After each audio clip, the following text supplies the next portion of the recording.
Welcome to the Learning Pines YouTube. We hope this video helps. You start with the essentials.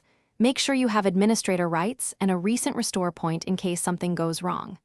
Once done, open Start, type Device Manager, and press Enter so the app is ready.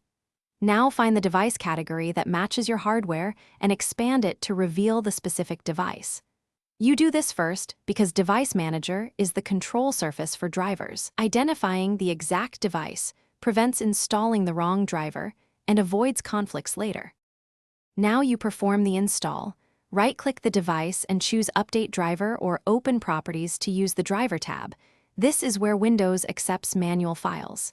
Next, pick Browse My Computer for drivers if you have the package, or search automatically if you want Windows to find assigned driver.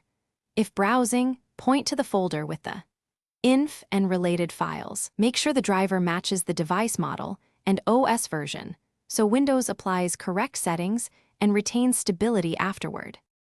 Finish by accepting prompts and rebooting when requested. Restarting finalizes driver registration and kernel integration.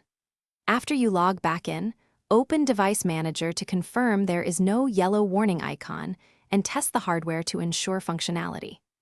If something fails, make sure to use the Driver tab to roll back driver or uninstall and reinstall from the vendor's signed package. This common troubleshooting step restores previous working drivers and resolves most compatibility or corruption.